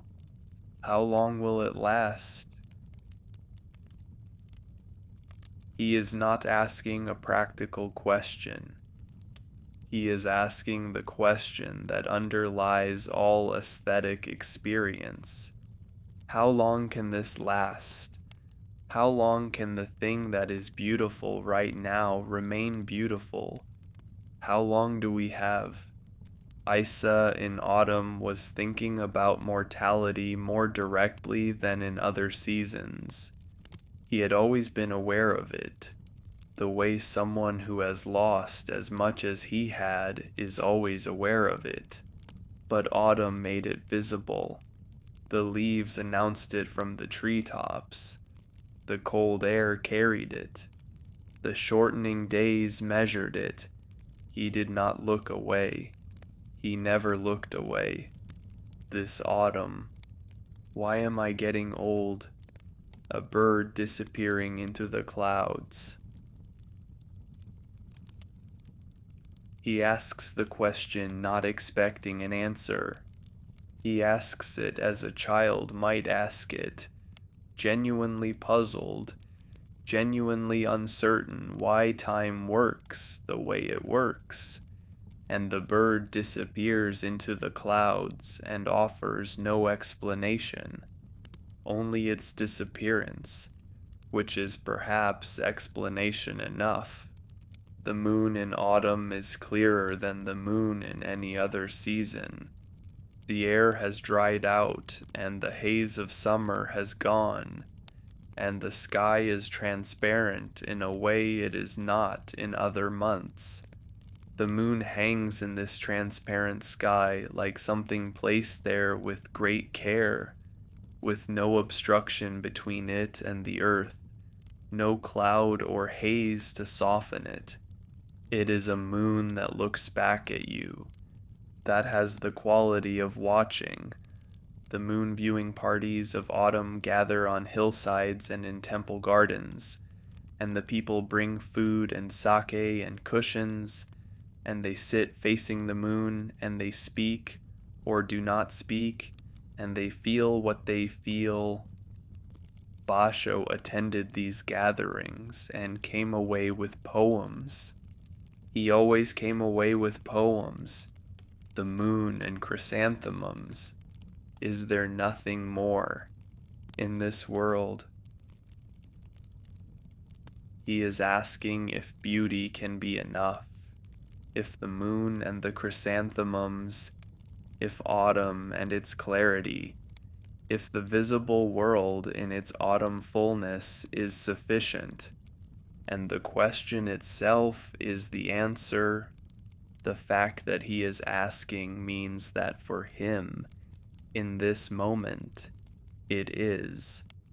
The moon is there, the chrysanthemums are blooming, and he is present for both. What more could be needed? The road in autumn is a different road from the road in spring. The spring road is full of promise, of things about to happen, of a world opening up ahead of you. The autumn road is full of completion, of things that have happened, of a world that is gathering itself in. Basho walked both kinds of road and understood the difference. He understood that journeys in autumn were journeys towards something interior, that the landscape turning inward was giving the traveler permission to turn inward too. Autumn deepens. The man next to me, what does he do? He is sitting near a stranger, and the autumn deepens, and he wonders about them. Not out of idle curiosity, out of the genuine desire to know that comes from being present in a season that makes everything feel important. Autumn makes you want to know the people around you. It makes you feel that there is not enough time to remain strangers. The leaves fall in Japan with different patterns depending on the tree. The maple leaves come down one at a time, spinning slowly, taking their time. The ginkgo leaves come down all at once, in a single day, carpeting the ground in yellow so bright it seems to generate its own light. The cedar does not lose its leaves at all, staying green through everything, a fixed point in the turning year. Buson noticed these differences. He noticed the way individual things maintained their individual natures, even within the shared drama of the season. The falling leaf returns to the root. Does it know? Does the leaf know that it is returning to where it came from? Does it have a knowledge of origin that directs its falling? Or does it simply fall, moved by wind and gravity, and arrive where it arrives, and the root is simply where it lands, Buson does not answer the question.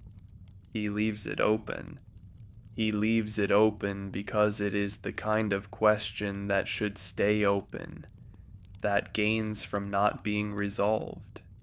The wild geese that flew south earlier in autumn have been replaced by different birds, birds that have come down from the cold north to spend their winters in the relative warmth of Japan. The whooper swans arrive on the lakes of the north, enormous white birds that sit on the water in the early morning mist and call to each other across the distance with voices that carry very far in the cold, still air. Issa watched the migrating birds with attention and feeling. He had always felt a kinship with creatures that did not stay in one place, that moved through the world rather than settling in it, that belonged everywhere and nowhere in equal measure. Wild geese, I too am a traveler. Come sleep beside me. He is inviting the geese to share his shelter for the night. He is claiming kinship with them on the basis of shared homelessness, shared movement, shared knowledge of what it is to be in a place that is not your home. The geese do not answer, but the invitation was genuine, and the genuineness of it is everything. The temples in autumn hold memorial services for the dead. Incense burns in the cold air, and the monks chant, and the families of the dead stand with their heads bowed, holding flowers that will be left at the graves. Autumn is the season when the dead feel closest, not the summer closeness of Obon, with its dancing and lanterns and festive atmosphere. This is a quieter closeness. The dead are near in autumn the way memories are near in autumn, present but not insistent, available if you choose to turn toward them. Basho lost his mother in autumn, and he wrote about it with the restraint of someone who understands that some grief is too large for direct expression, that it has to come at an angle, through the image of the autumn wind, through the particular color of the leaves, through a crow on a bare branch in the evening that does not call. White hairs, how many since my mother died, this autumn wind? He counts the white hairs. He measures the years since she died in the hairs that have gone white since then. And the autumn wind is blowing through everything, through the white hairs, through the years, through the grief that does not diminish, but changes shape as the seasons change. This is what autumn does. It makes the past present. It makes the people you have lost feel close enough to speak to, and sometimes you do, and sometimes you just stand in the autumn wind and let it move through you, and that is enough. The last leaves fall in late autumn without drama.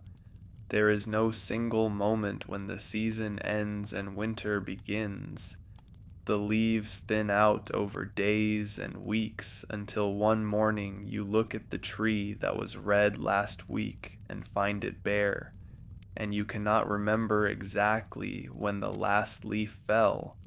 You were not watching when it happened. You were looking somewhere else, and this is fine. Not everything needs to be witnessed. Some endings are private. Basho knew the feeling of an ending that arrives while you are looking elsewhere. He had seen it in seasons and in people and in himself, the slow diminishment that does not announce itself, that simply continues until something is gone. This road, No one travels it now. Autumn evening, a road that once had travelers, now empty. The evening coming down. There is no tragedy in this image, only the fact of emptiness, the fact that things change, that roads that were once full of people are sometimes empty, and the evening does not mind. It comes down regardless. Buson in his late years wrote autumn poems that had a different quality from his earlier work. They were quieter, more willing to sit with uncertainty, less interested in the brilliant image, and more interested in the feeling that the image opened onto. He had spent a lifetime learning to see, and now the seeing had taken him somewhere past the need to demonstrate it. The winter chrysanthemum, after everyone has gone home, still blooming. The festival is over. The visitors have left. The chrysanthemum blooms for no one, or for everyone who is not there, for the empty garden, for the cold air, for itself. This is the chrysanthemum's gift, that it does not require an audience, that its blooming is not for you, and the not for you of it is somehow the most beautiful thing about it. Issa in his final autumn was very old and very tired, and he had lost almost everything he had ever loved, and still he looked. He could not stop looking. The world kept offering him things to look at, and he kept accepting the offer. A crumbling old wall, a crow, the autumn. Three things, like Basho's crow on a bare branch. Three things that are simply themselves, that do not ask to be more than they are. The old wall, the crow, the autumn that holds them both, and Issa, watching, adding his watching to the wall and the crow and the autumn, making four. The year turns toward its end in late autumn. The days are very short now, and the nights are long and cold, and the stars are visible longer because the darkness comes earlier. People light their houses earlier. The smell of cooking fires comes from the windows of houses in the early evening, when just a few weeks ago it was still light. The year is gathering itself in, preparing, not for death, for the sleep that comes before another beginning. Basho walked into many late autumns on his journeys. He felt them as invitations to interior travel, to the journeys you take without moving. On this road, no one else walks it. Autumn evening. He is alone on the road. The autumn evening is coming down, and he is walking, not away from anything, not toward anything in particular, just walking, because walking was how he thought, and thinking was how he wrote, and writing was how he lived. The road goes on, the evening comes, and somewhere ahead, winter is waiting, patient and cold and full of its own kind of beauty, full of stillness that has not yet arrived, full of silence that is almost here. Winter. The first snow falls in Japan in the night. You do not hear it coming. You do not hear it arrive. You wake in the morning and the light is different, brighter and more diffuse, coming in through the paper screens with a quality it does not have in other seasons. And you know before you open the screens. You know the way you know things that your body understood before your mind caught up. Snow. It has changed everything it touched in the night. The garden, the roof, the branches of the plum tree that is already, quietly, preparing to bloom again. All of it changed. All of it made new. Basho saw the first snow of winter as an occasion for stillness. He stopped. He looked. He let the whiteness be what it was. The first cold rain. Even the monkey now needs a raincoat. He had written this in autumn, and now the rain has become something colder. The monkey is still out there, still cold, still without protection, and Basho still feels for it. This continuity of compassion through the turning of the seasons is one of the things that makes Basho Basho. He does not stop caring when the season changes. He carries his care with him the way he carries his brush and ink. Always, everywhere. The snow country of Japan receives more snow than almost anywhere else in the world. The mountains of the northwest coast are buried under meters of snow for months at a time, and the people who live there have built their lives around this fact, have designed their houses and their days and their values around the weight of winter.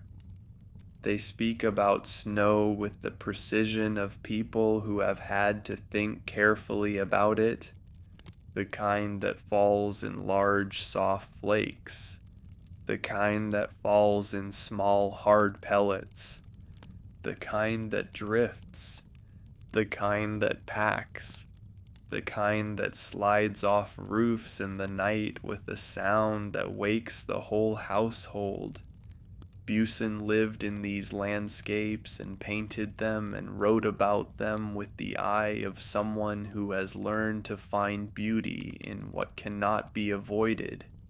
Over the winter fields, a hawk.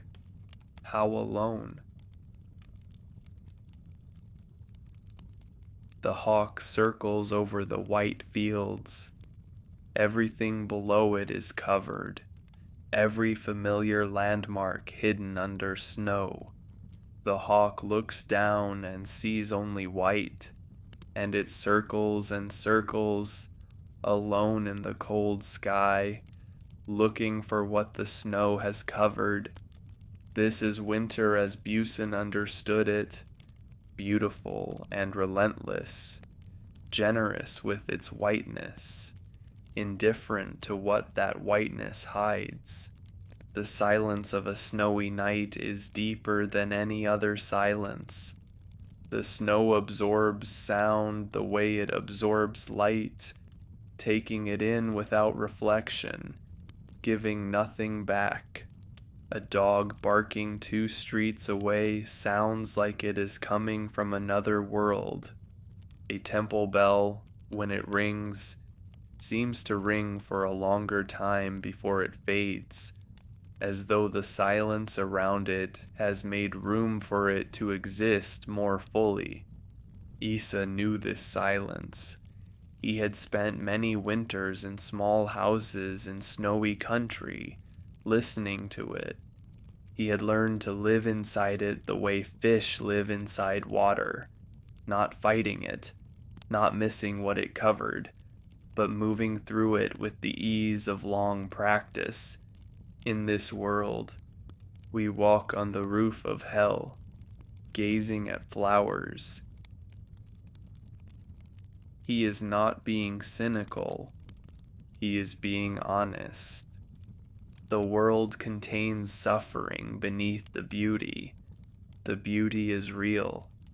The suffering beneath it is also real, and we walk through both, gazing at flowers when there are flowers to gaze at, aware of what lies below, choosing the flowers anyway. This is the wisdom Issa earned through loss, not the denial of suffering, the insistence on flowers.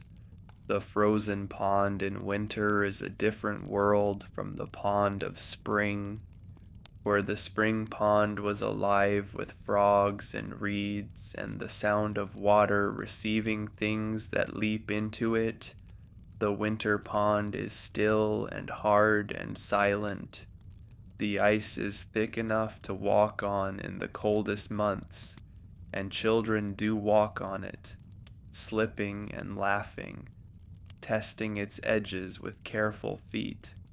The reeds stand up through the ice along the margins, brown and stiff, and the birds that roosted in them all summer are gone. And yet the pond is beautiful. It is beautiful in a way that requires more from you than spring beauty does.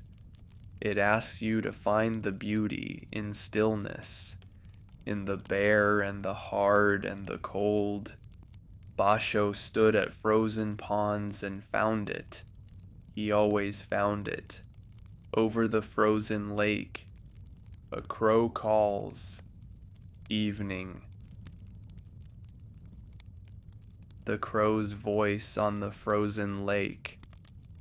The sound traveling over the hard surface without the softness that water gives, sharp and clear in the cold air, and then the evening coming down around it. This is winter as Basho heard it, clear and clean and without softening. The beauty of things that do not apologize for being cold. The charcoal fire in a Japanese winter room is a small but precise comfort.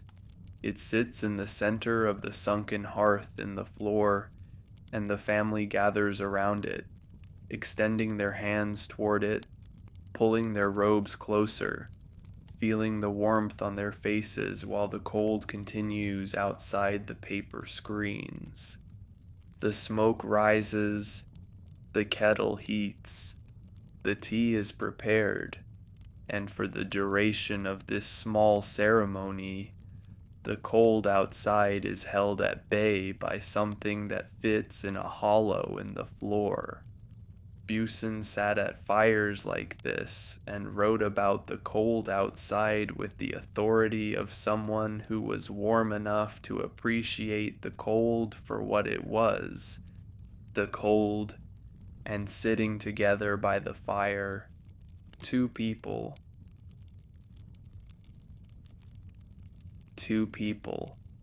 the fire between them, the cold outside. Everything that needs to be said about winter companionship is in these few words.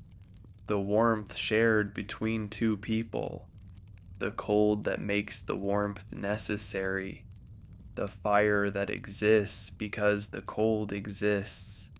Issa spent many winters alone. He had a gift for being alone that was not quite contentment, and not quite suffering, but something between the two. A practiced aloneness, the aloneness of someone who has made his peace with solitude without pretending to prefer it. He talked to the creatures of the winter world the way he talked to the creatures of all seasons, directly, without pretending they could talk back, but hoping sometimes that something of what he said reached them anyway. Come play with me, motherless sparrow. He had lost his mother when he was young. The motherless sparrow was also himself. He was inviting himself to play. inviting the part of him that was still small and cold and without the person who should have been there to be warm. Come play with me. It is winter and we are both alone, and the fire is small, but it is ours. The mountains in winter wear their snow like a deliberate ornament, something chosen and worn with dignity. The highest peaks hold their snow year-round, but in winter even the lower mountains are white from the tree line up, and on clear days they are visible from great distances, floating above the clouds, enormous and exact. Fuji in winter is the version of Fuji that most people carry in their minds.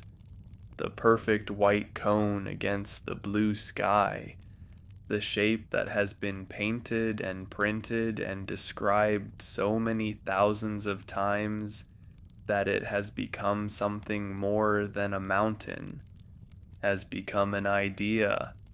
Basho saw the real Fuji on his travels.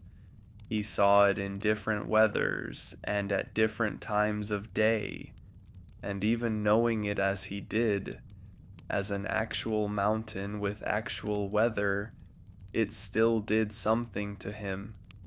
Fuji alone, not hidden by the young leaves. This is the rain. The rain is falling on Fuji, but Fuji is still there, still visible, still enormous and patient, and completely itself. The rain does not diminish it. The cloud does not erase it.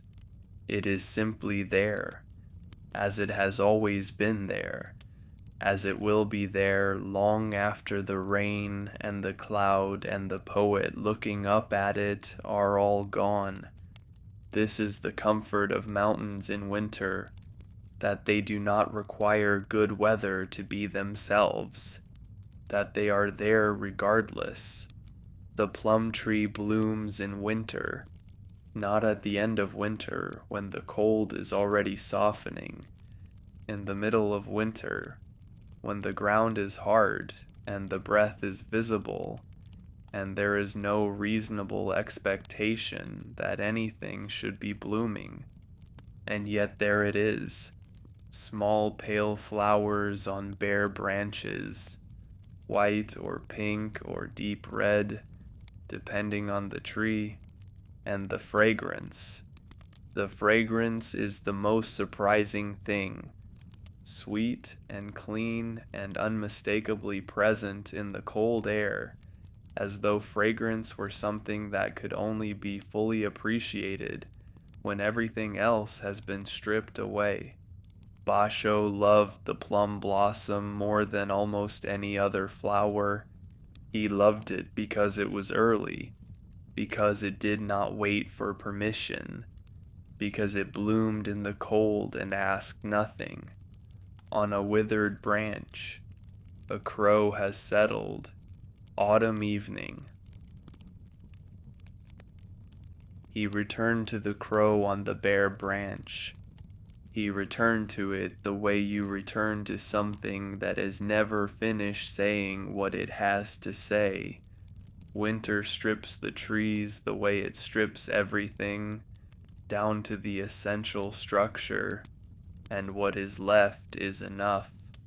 The branch, the crow, the evening, the plum is enough too. The small cold flower on the bare branch, it is enough. It has always been enough. The New Year in Japan is the most important holiday of the calendar. Families gather, old debts are settled, old quarrels, sometimes, are let go. Houses are cleaned from top to bottom. The first sunrise of the new year is watched from hilltops and beaches by people who have stayed up through the cold night to see it. The first shrine visit, the Hatsumode, brings millions of people out into the cold streets in their finest winter clothes, moving toward the shrine in crowds that are somehow patient, somehow quiet, somehow full of the particular hope that attaches to beginnings. Issa watched these crowds with the eye of someone who loved people without entirely understanding them. He was always slightly outside of things, even at the new year, and he made poems from the outside. New Year, and thinking of it. Autumn twilight. He is thinking of the new year while standing in autumn twilight, looking ahead to the beginning from the middle of the ending. This is the mind that cannot stop moving, that is always in two seasons at once, that celebrates what is coming by feeling what is passing. The winter birds come to the gardens in search of food. The thrushes and the sparrows and the white-eyes hop through the bare branches and search the frozen ground and find whatever there is to find. Issa put out food for them. He could not help himself. He had always fed the creatures that came to him. He had always treated the small and the vulnerable as guests rather than intruders. A cold winter's day, on my horse, my own shadow.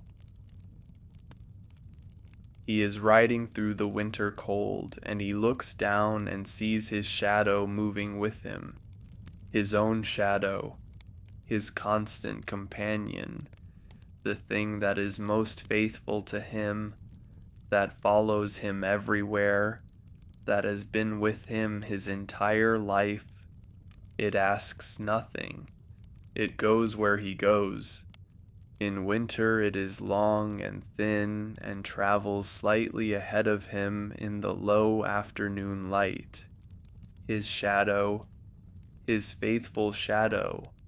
The winter nights are the longest nights of the year, and they have always been used for things that need the dark, for long conversations by the fire, for stories that take all night to tell, for the kind of thinking that can only happen when the world has gone quiet and there is nothing pressing to be done. Basho used the winter nights for this thinking, for the interior journeys that were as real to him as the road journeys of other seasons, for the poems that came from sitting still and listening to the silence inside the silence. In the winter garden, the cricket's voice, under the stone. The cricket is still there, under the stone, in the frozen garden, alive and cold and still making its small sound. It is not the confident sound of the summer cricket.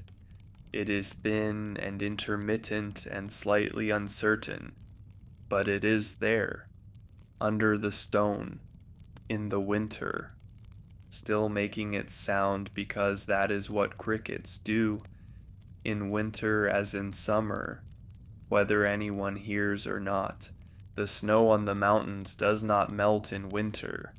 It accumulates, layer upon layer, each new snowfall adding to what came before, building up over the months into depths that change the shape of the landscape. Roads disappear, familiar landmarks become unrecognizable. The world simplifies itself down to white and gray and the dark lines of trees. And in this simplified world, things that are small become visible. A single bird on a fence post, a set of footprints crossing a field, the smoke from a chimney rising straight up in the still cold air. Winter makes the particular visible by removing the general. Buson understood this. He painted winter landscapes that were mostly empty, that found their meaning in the one or two things that broke the emptiness.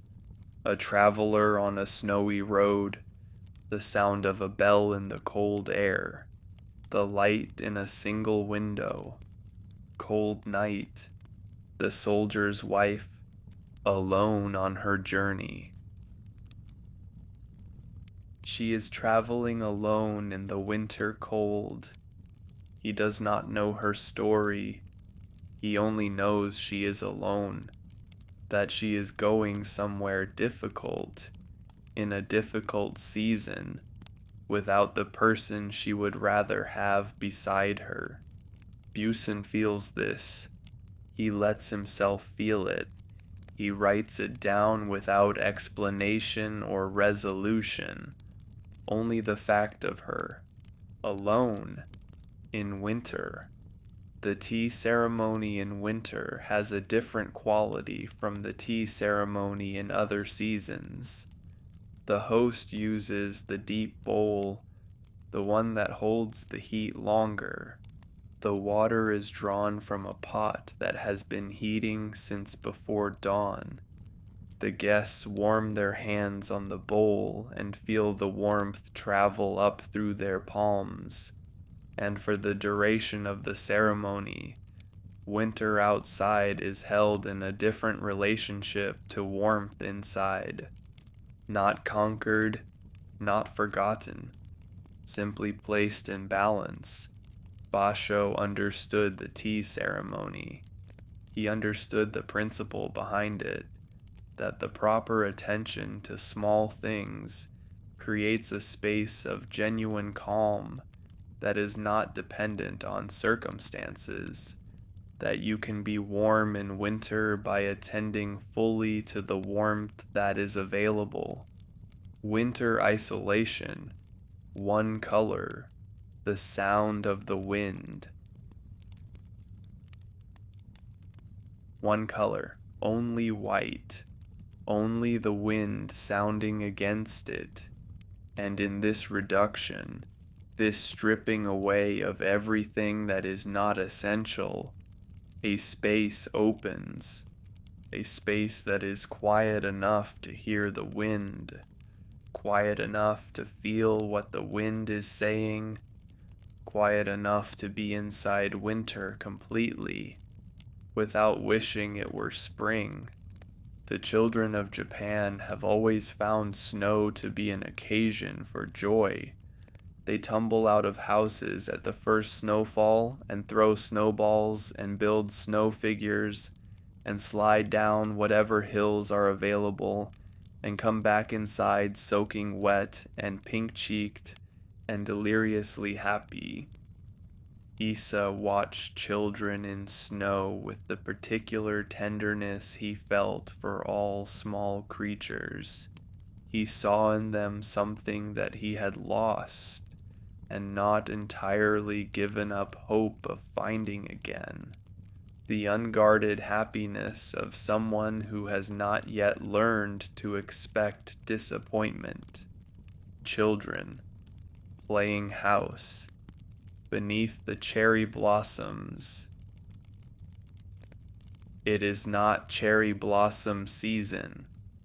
The blossoms he is remembering or imagining or seeing in the faces of the children playing at keeping house, at having a home, at permanence. They do not know yet that houses burn and children die and wives leave, and the home you build can be taken from you. They only know the game, and Issa watches them play it and feels everything he knows and says nothing, only writes it down, only offers the image, the children playing, the blossoms, the tenderness of someone who knows what they do not. The old year ends in Japan with a cleaning. Every corner of every house is swept and scrubbed and put in order, and the things that have accumulated over the year are sorted, and what can be let go is let go.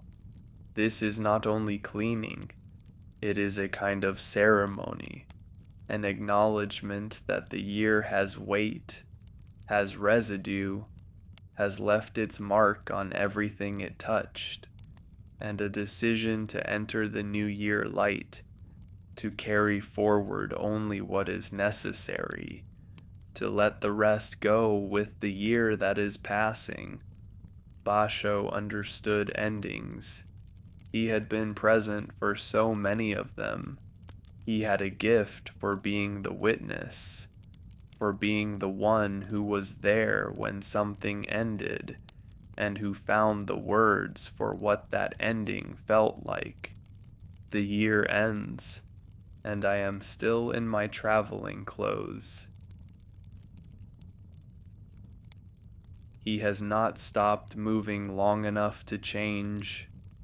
The year is ending, and he is still in the clothes he wore on the road, still the traveler, still going, still not arrived. And this is not a complaint. It is an honest self-portrait, a man who chose to keep moving and is still moving, a man who would still be moving when the year turned. The winter birds that visit the gardens in the last weeks of the year seem to know something. They come and go with a purposefulness that is different from their ordinary foraging. They eat quickly and leave quickly, and there is about them a feeling of transition, of preparing for something, of being between things. Buson watched the winter birds with attention. He painted them in the bare trees, in the snow, against the cold sky. He painted them with the brush strokes of someone who loved them, but did not sentimentalize them, who knew that their beauty was inseparable from their strangeness, from the fact that they were creatures with their own lives and their own purposes that had nothing to do with being painted. A single crow, crossing the winter sky. How cold. A single crow, the whole winter sky behind it. How cold is the right response, not a poetic response, a human one. A response that acknowledges the cold directly, without turning it into something else. The crow is crossing the cold sky, and it is cold. And this is what Buson says. This directness is its own kind of beauty. Issa, at the end of the year, counted his losses with the same precision he brought to everything. He did not exaggerate them. He did not minimize them. He simply acknowledged them, the way you acknowledge the weight of a stone by picking it up. He had lost this. He had lost that. He was still here. This was the arithmetic of a life. The new year comes, and I think of all who have gone before me.